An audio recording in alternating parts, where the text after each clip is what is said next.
Welcome to Enjoy the Journey podcast, where we interview expert entrepreneurs and thought leaders to help guide you in pursuit of financial freedom. Presented to you by Jackson Milan, the Wealth Mentor, where we help service-based business owners remove cash flow bottlenecks, maximize their profits, and turn business profits into personal wealth. G'day guys, this is Jackson Milan, the Wealth Mentor, and we're here for another episode of the Enjoy the Journey podcast. And I've got a great guest here today, Christo Hall from Basic Bananas. And I remember really fondly when I moved to the Northern Beaches, particularly over the Narrabeen Bridge, and driving past, I saw this sign of this whole Basic Bananas thing, and I always wondered, I'm like, what is this business? And through kind of speaking to business owners around the beaches, I've come to learn what Christo and his team does, and I'm super excited to share some of their genius, because some of the work that they do to simplify marketing for small business owners is absolutely genius. And I know you guys are going to get a lot out of this episode. So Christo, thanks for joining us, mate. How are you? Well, thanks so much for having me. Very good, feeling good. And I'm glad you saw the office driving over Narrabeen Bridge on the Northern Beaches. My brief for the painting of the building was I want it to be visible from Mars. So as long as the it can be seen from Mars, if Elon ever gets us to Mars, then people will be able to look back and see. So it's bright yellow, so you can't miss it. I'm doing very well. Had a surf this morning, so that makes me happy, and that's definitely part of my enjoying the ride. Surf every day. Fantastic, mate. I love that. Beautiful, mate. Well, let's go back to the beginning. So for those of people who are listening or watching that don't know you or Basic Bananas, tell us a little bit about you and what you do, mate. So Basic Bananas, what it is it's mentoring small business owners to grow their brands and get more customers. Like, that's really the gist of it. It started in 2009, so it's about 12 years now. And I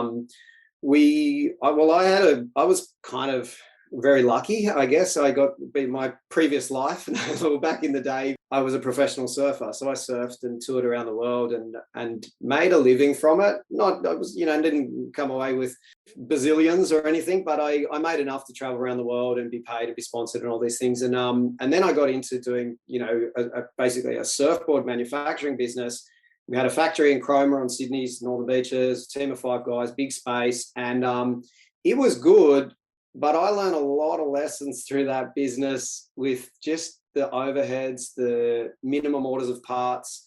All of our competitors started manufacturing out of China, and we were the only ones still manufacturing here. And a bulky item, like people complain about shipping right now in the pandemic. You should try shipping 9-foot long. Someone makes an order of 20 9-foot long soft surfboards, because we'd sell to surf schools. So some might order 40, 50 boards at a time. And then I was like, all right, in the background, kind of went to TAFE and learned to build websites. And then I was like, how do I sell more boards to try and sell into Asia? And, we sold to New Zealand and things as well. And then I really just got excited about the whole online marketing part of it all, because it was pretty early then. Like, WordPress wasn't really known of and things, and it was a bit more difficult. So set up a surf coaching with my surfing knowledge, a surf coaching website, and it basically turned it into a little online business. It probably made me $5,000 total, but it was like, you can't believe it. I published some videos and someone's buying them, and it really, then other people going, can you help me with that? Can you help me with that? Can you help me with that? And it snowballed from there. And and so then it's been, like a bunch of other little business ventures and things since then. But Basic Bananas has been an epic journey, and really holding a lot of people's hands to guide them through implementing. We show them kind of exactly what to do when it comes to marketing, and then they can use us as like an extension of their team for feedback and showing them what to do and all these things. I love it. I like the maybe it's the competitive nature from surfing, but I like seeing a business make more money and get more profit, as you would. You like seeing but then the flow-on effect, probably similar to you, that actually happens to their personal lives. Like, we work with them as in their business capacity, but if someone makes more money and it's a small business, you see a genuine smile on their face, or a genuine confidence come into their step, or how they dress, and or their family suddenly doesn't have to, one of the couple doesn't have to work anymore. So like some pretty touching stuff, and that's really what it's about for us. I like the title of your show and everything you guys are all about too, because it's I think you don't have to make hundreds of millions in a business to have a good life.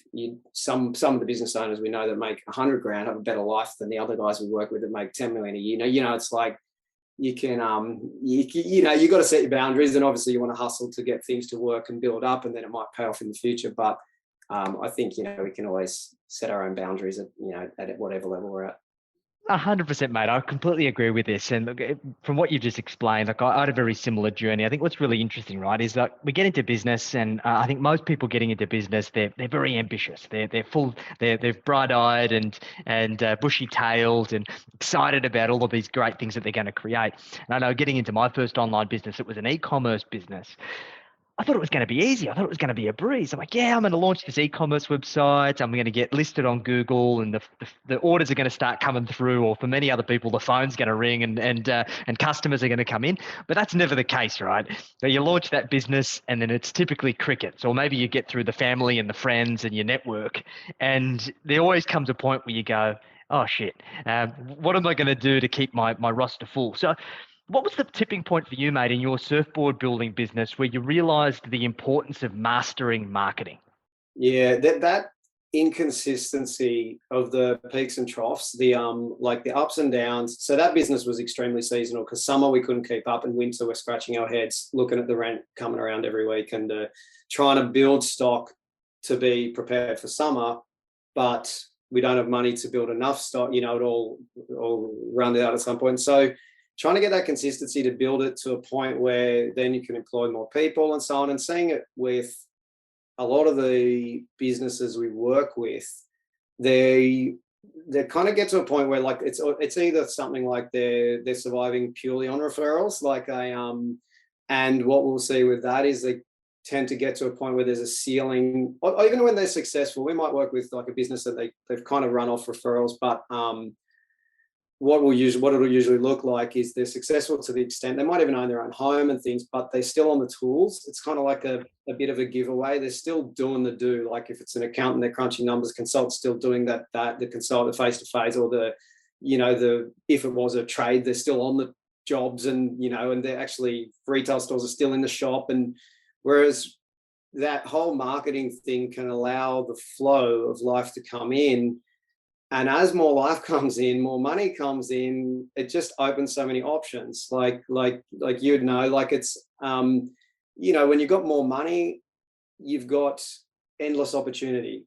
You can pay someone else to do the bookwork that you hate doing every single week, or chewing up your time, or all these other reactive kind of tasks that most people in business spend time on. If you can focus on growth, and also just having control of it, like I believe business owners should be across marketing, no matter the size of the business. Like even if it's doing $100 million a year, the owner's still got to be like an architect of marketing, like know the measurements, know what to do. They might not lay all the bricks. They might have a team in-house, or a small business owner might need to lay the bricks, like they go across the architecture of the marketing, and doing as much as they can to keep the costs down initially, till they can get someone else to assist with marketing, or have contractors do bits and pieces and things like that. But it's just it's just the pushing that urgency to market more, that it really it just creates that whole shift of like the owners focused on growth versus like doing the do.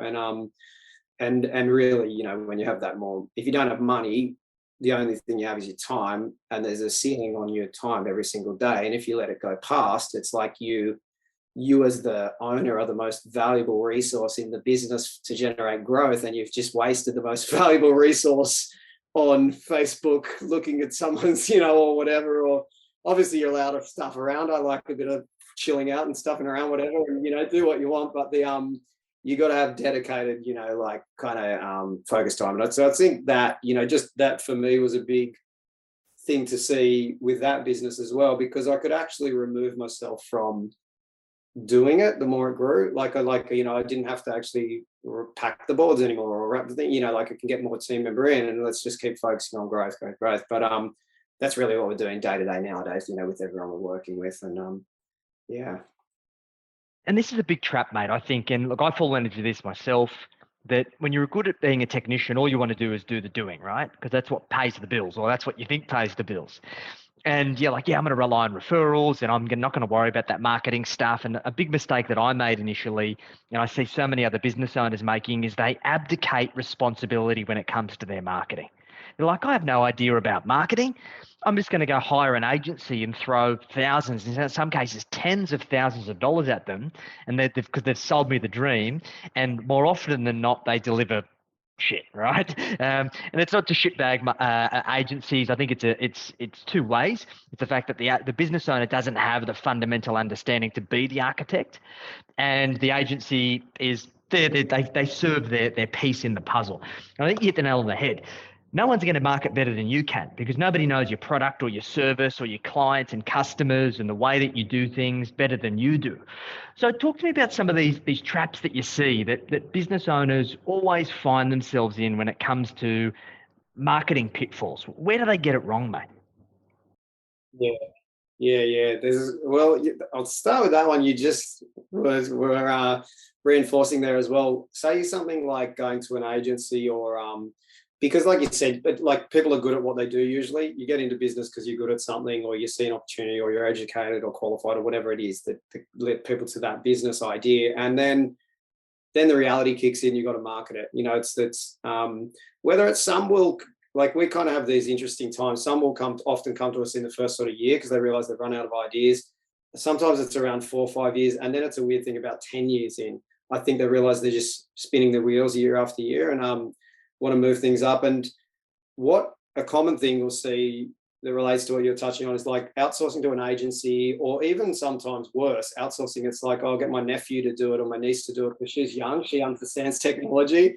And now the reality is, by doing that, you're putting the hands into someone else, like you're putting the control into someone else's hands of what brings life into a business, and that business likely impacts the quality of your life. And people say money doesn't make you happy. They can shut the hell up. Yes, it does. Like, it does. Like, it doesn't make you, sure, if you've got 5 million making 6, it doesn't, make you happy of maybe that. But if you don't have money and you're stressing, you can take away a lot of financial stress, and you can amplify the good things, can get better. You're going on a holiday, you pay it, or you pay for dinner for your friends. You can have, more fun. But anyway, it's like outsourcing that kind of what brings life into the business is just extremely risky, because like an agency, in that example, they may be the best at what they do. Even if you outsource to the best Google Ads expert and they're generating traffic to an offer, a site, a sales funnel, a system that doesn't convert, it doesn't matter how good they do their job. And they're getting paid and they're getting their profit first. So they're coming away happy no matter what. And then they're applying to your business. Now, driving traffic then to a system that doesn't convert is one of the most common things. We'll see, just got to try an SEO expert, just got to get a Google Ads expert, someone to help with Facebook ads, Google, Instagram, or getting the niece to do it, but no direction, terrible. But sometimes these agencies, they might actually be really good, but it's like one ingredient to bake a cake, but you need 6 ingredients. If you're ever going to get a cake, it doesn't matter how good your flour is, it's one little piece of the pie. And we see that one as another common mistake is people thinking it's all about social media. Like, if I could tell you how many people come to us and say, my site's set up, or my e-commerce store's set up, or my consulting business, I'm ready to go, I've built these online products, or my shop or restaurant, I just need help with Facebook or Instagram, whatever, to get people to find it. Like, okay, now generally, like, for across the different businesses and things we'll look at, if you're converting from all of your traffic that lands on a website at about 2% towards a sale, you're doing pretty well as a general stat. So if you're paying for ads, and if 2% of them might land on the site, and whatever your conversion process is, like to a sale, it might be that they book a meeting or they book a quote or something. If 2% of that traffic is taking that step to a meeting, and then you've still got to convert them from the meeting, this is why people don't see a positive return from the ads, because people click the ads, the budget's chewed up, and they're like, there's not enough return. Or the same on social media, they're spending hours and hours and hours going, this sucks, I'm confused, and it's not making us money. I need someone to help, and then so it's still just falling on that one thing. But those are just one traffic source. Like sometimes we'll work with a business and we'll say, you know what, you're a consultant. Why don't we do a direct mail campaign of a freaking bottle of wine direct to the HR manager in that organization with a gift, that they can't ignore, that the people say, oh, the gatekeeper or whatever, the secretaries, and like, make it a gift so they can't steal it. like make it good enough, or we'll go and how about we do a press release at the same time, submit a press release to, some industry publications and get you some free media, and you'll get a bucket load of traffic to your site for free, rather than hoping we're going to build the followers on Instagram and then we're going to put a link in a post to try and get them to click to the site to get them to convert. It's like, but yeah, like I think just a massive common mistake too is thinking of that. It's almost like always focusing on the quick wins. It's like you place an ad and you want a customer. You place a post, you want a customer. Whereas it's more like you got to be planting seeds. The real value, like I'm sure you guys have had it too. It's like people come along to us all the time, say, "Hey, I've been following you for 5 years." That's brilliant. We're like, I've been following you guys for 9 years, and now I'm ready to join one of the programs and get assistance. It's like, that's music to my ears, because it's like, brilliant. Whatever we did 9 years ago, we're seeing a return. Yeah, we made a return on it. It's We see this all of the time, mate. It was really funny. My business partner, Sam, and I, it was a couple of years ago now, and we were walking through the city and we were going to dinner, and we were walking up this set of stairs, and this couple were walking down the stairs, but they looked at us real weird as if they knew us, and I had no idea who they were. And then they walked past us, and I just had this weird feeling, like, okay, I don't know who they were. And she actually turned around and she said, "Jackson and Sam, I couldn't walk past you without saying something. We've been following you on social media for years. We watch all of your videos and see all your posts." And like, they knew us as if they were like best friends. And it was just crazy to know that, hey, you do this work, and it's the consistency in creating a repeated system over time that's going to deliver the most results. And exactly like you, mate, we see the same thing all the time. We've followed you for ages. Typically, they're like silent stalkers, and they just come out of the woodworks, and it's like right place, right time. So this definitely resonates, mate. And I think people just give up before they realize how actually close they are to cracking their marketing nut. And it's all about that perseverance. Yeah. I think there's this like one way to kind of help, I guess, say any of your listeners and anyone. It's like there's a decision-making period, and the decision-making period varies for every individual. So every one of us has Googled something within the last 6 months we still haven't bought, right? And we might have looked at a bunch of websites. We can't remember where we looked for one, or we'll ask someone else because we forgot what we looked at. But if we can try and own that decision-making period where someone goes from the point of idea to the point of handing over money, and you've got to just allow for that. We don't know when they're going to point of handing over money or pulling out the credit card and booking in or whatever that you want them to do. So some will take 10 minutes, some will take 10 days, some will take 10 weeks, 10 months, 10 years, so you want to kind of own this decision-making period as best as possible. Now, it can be like through engaging, like obviously things like trying to get them to come back to your social media because it's engaging and things. But ultimately what we try to do is treat basically everything people think of as marketing, like social media, PR, ads, like everything, all the online ads and everything else. They're all just traffic generation platforms. We drive people to the site because no matter where someone meets you, they're going to go on your website to see if they want to proceed, right? It's like if I chatted to you, if I didn't know you and I chatted to you at a networking event and I thought, Jackson sounds awesome, I want to get some help from you guys, I'm going to go back to my office or home and get online, right, and have a look at you. So that's a traffic. It's like everything drives people to your site. So the site, we've got to look at what are the main pathways you want to send people down. And you try and simplify it as best as possible. Even if you have 1,000 products or whatever you offer, what are the main pathways? So the number one pathway is you want them to move to a sale. So if you want them to like book a meeting or book a quote or whatever that is, you've got to have that crystal clear on the site, like homepage. Consider it like if I had 3 websites open, 2 of the competitors and your own, how are you going to make it really easy for me to go down that pathway? And then what if I don't do that? What's the next pathway you want to send me down? Well, you'd likely want me to opt in for something of value so you can get my email address. so that you can then try and nurture that relationship with me for, you know, as long as it takes. If I don't opt in, what's the next best thing you're going to have on there? Maybe you're going to have some retargeting ads set up to follow me around for a set period of time, you know, to try and own this decision-making period.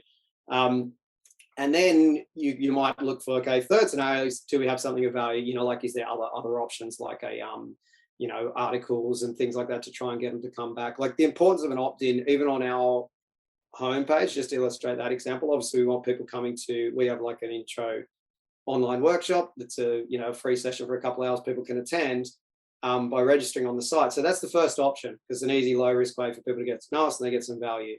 And then if they don't do that, there's 3 separate opt-ins. So there's opt-ins to get a one-page marketing plan. There's an opt-in to get an online video course of online ecosystem. We call it remarketing. If you don't get that, there's monthly marketing tips to your inbox. Like, so if that doesn't resonate with someone, the next opt-in, because that's the importance we put on it. If we've driven a lead, you know, someone, a visitor to the site, how can we give them more value, you know, and then basically hopefully turn them into like a raving fan that sees us as a trusted advisor, even if it takes 6 months for them to form that opinion. That's okay, but that's, you know, that's the goal. Obviously, it's that playing that long-term game and really owning the decision-making period. Yeah. And we made big mistakes on this, mate. Like, I remember when we built our website and there was all of these pages and it was an absolute mess, and we just didn't understand how to create a proper marketing funnel to flow traffic in the directions that we want. And when we made those changes, we had those different call to actions of different levels of investment and opt-in. It was a game changer. Because it's one of those things, like, you've got to be top of mind and relevant in the mind of your ideal prospect, because if they're not going to buy from you and they still want to buy, they're going to end up buying from someone else. And that's obviously what we want to try and convince them that we're the best choice. So that's critical. And I guess for a lot of people that might be listening to this, Christo, like, if it's a tradie or it's a professional services business, an accountant, whoever it might be, this can be overwhelming, because I know when I was first getting started in this, it was just like, wow, there's so much to learn. Like, it was like trying to learn a different language, and that language is German, right? It can sometimes seem challenging. But how much time do you think business owners should be investing? Because I think this is a critical skill. You shouldn't be in business if you can't learn to love marketing. So how much time do you think a business owner should be investing a week in honing these skills? The reality is, like, I think in general, everyone should be a lifelong learner of marketing as long as they're in business. Now, there's obviously going to be variables on that, because if some people have to be in their practice or their face-to-face or whatever, some businesses, if the business is, let's say, you don't do the manufacturing yourself and you have this product that you send out, you know, or you have a fulfillment center, or you have online products, I believe you just are a marketing business. It's like, if you have the products made somewhere, packaged with your label, your job's selling the stuff. Like, so really, almost your entire focus should be marketing. Whereas on the other hand, there'll be smaller operations where it's, you know, like, let's say you're a service and you're booked out, you're in meetings half the day that are paid, you know, consults or something. Then obviously you're limited with what you can possibly do. And you're the expert that people want, then there's a limit. But I'd still, like, it's not an exact, I'd say as much as you can, because the reality is, it's not an exact. Some say, you know, you should spend 10% of your income on marketing, or you should spend 20%. It's like, well, it doesn't necessarily exactly work, because some businesses are more profitable than others when they generate one sale. Some are less. They have smaller margins. I know, like, some design agencies and things, their margins 10%. Like, if they spend 10%, they've got nothing left, you know, like, it's so it doesn't necessarily work. And then there's times where you might be more proactive, where you dedicate more to growth. But I think the reality is, even if it was just like, if you put 5 hours a week as a minimum, like, if someone's listening going, oh, I don't have any time, even if it was just like 30 minutes a day, really, as a start, because most people think, I don't have time for marketing, and that's a common kind of myth. The reality is, your inbox will be full of emails again tomorrow. Your to-do list will never, ever go away. Like, it's your buddy for life. But the reality is, on a to-do list, most things most people spend time on, even in very successful business to work with, is a lot of reactive stuff. So it's kind of like if you looked over a to-do list in the morning and looked at each item and said, could this item result in new customers? If the answer is yes, then that should go on a new to-do list, and that's the one that happens first, because as you make more money, then you pay someone else to do the other stuff. So it's kind of like as much as you can without obviously letting, having things fall on its face or like showing up for a customer or something like that. But yeah, as much as possible. And then there's the other side of it too, where you then got to keep growing and learning. I know the difficult thing, and I think the real challenge is this: everything's annoying when it doesn't work. And everything's exciting when it does work, right? When marketing's working, it's the best thing in the world. And because you're like, wow, we're getting new customers. Wow, I know how to do it. Wow, I saw what happened and I controlled it, Whereas when it feels like you're lost in a forest and you take 2 steps one way, then back to where you were 2 steps the other way. Someone says Instagram, someone says Facebook, something, and you're just going all over. But that's when it's terrible. And that's when no one wants to spend any time on it. But I think, obviously, just continual learning. You learn what to do with your time better. It's like, any bestseller in any industry is usually the best seller because they're the best seller. They're the best at marketing and sales. They say, we have best-selling books. I'm not the best author in the world, I can tell you that. But we have best-selling books because of just the marketing focus. It's actually funny. Our editor helped with one of the books, which held number one for quite a while, was in a business category on Amazon. It actually had number one in the UK, USA, and Australia for about a week, which business is real competitive, like the overall. And so that was like, whoa, holy moly, we're doing well. Like this is pretty epic. And the editor was like, couldn't believe it. She's written a few of her own books. She's never got, anywhere kind of to a number one position or on a bestseller list with her own books. But her craft in this lifetime is writing. She can write. Like she can write properly, but she doesn't know how to market and sell it. So the unfortunate reality is she's never had that acknowledgement, from generating that much exposure or sales. So yeah, so that was a really long answer to your question about as much as you can, but you get the idea. Like if someone like her could just keep chipping away with it, and obviously the more it helps, the more you know what you're doing. Or like that's why we're in business, we help people like go, hey, rather than being lost in the forest, let's plow a pathway in one clear direction. Come with us, we'll show you exactly what to do and help you do it, and then hopefully help you then recruit someone else to start doing more of it for you, and then you can work on the next things basically. And we're a testament to this same system, mate. Like I was stuck in the weeds doing the delivery because it's what I thought I needed to do, and I wanted to be the hero to my clients. But then the first thing that I got is just hire people to do the delivery for me, so I can just focus on selling and then handing over to my team to be able to deliver on our promise. And then the next thing was to get myself out of sales so I could focus exclusively on the marketing. And then now we're actually at a point now where I can start outsourcing that because I've mapped out the system, and then I can start outsourcing the implementation of that. But I'm always going to be the strategist because a marketer is never going to be able to have my voice, my experience, know the needs of my clients and customers. And I'm excited to play that role. Whereas at the very beginning, I was probably fearful, but I resented marketing because I just didn't understand it. And obviously I wasn't getting the results. But now that we know how to get those results, it's exciting. And you should be excited by the marketing, which is why what you guys do is so awesome because it gives people those tools. So Christo, tell us a little bit more about your ideal client, mate. Who are you kind of looking for? Who's an ideal client for you and your programs? Yeah, with us, it's really any small business that wants to grow, wants to remove confusion from their marketing, wanting to grow their brand, get more customers. Sometimes they're like the majority of our customers really are less than 10 staff in their business. Some of them are, sometimes it's a startup, sometimes it is a business with 100 team members. The cool thing, like real beauty kind of way we work, is some might be very established. Actually, one of our customers has been in business for 99 years. They're based in the States, but like not him himself, but the business been running 99 years. And then on the other hand, we have businesses that'll, they're just doing startup from a laptop in their kitchen bench, and so we have this kind of awesome, diverse customer base where they help one another as well and work together, and then have us guiding them through. So it doesn't matter if they've been in business 50 years and doing tens of millions, or they're just getting started up. As long as they know what they sell, we're not like an inventor business out of thin air. We do help with, you know, the positioning and the branding side of things, and how you're going to differentiate in your space.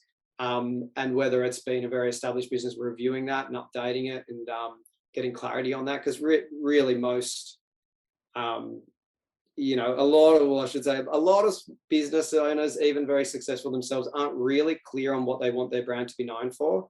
They don't kind of have a one or two words or something like that clarity. So even with very established businesses we work with, we'll nut that out, and then we'll go start applying strategies to bring in new faces, to get new faces to them. And as long as we've done the work kind of back of house, then you know, they'll convert to the best of our ability, and so on. Yeah, so it's kind of like that any size really of business and any industry. It's funny, we have businesses where it's like, it's pretty cool. Sometimes it'll be, you know, we have like small groups that we'll mentor and work through, and sometimes it's like a business not that long ago, they sold luxury like boats, like motorboats, you know, so their average sale was about $4.5 million.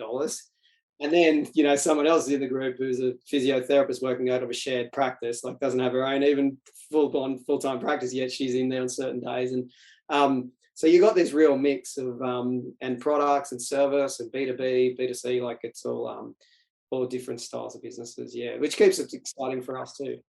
And I think that's great for them as well, mate, because some of the best marketing ideas that I've ever got were for people outside of my industry, because I think sometimes we get boxed into the way things that need to be done in our space, and it's getting those outside external opinions, a fresh set of eyes that can really give us the clarity we need to make something work when it comes to marketing. Awesome, Christo. Well, so if anybody's listened to this or watched this and they want to reach out and have a conversation, what's the best way for them to get in touch, mate? Jump on basicbananas.com and have a little look around there. Hopefully those pathways will be nice and clear for you. They know the psychology. They know what's going on, mate. Yeah, exactly.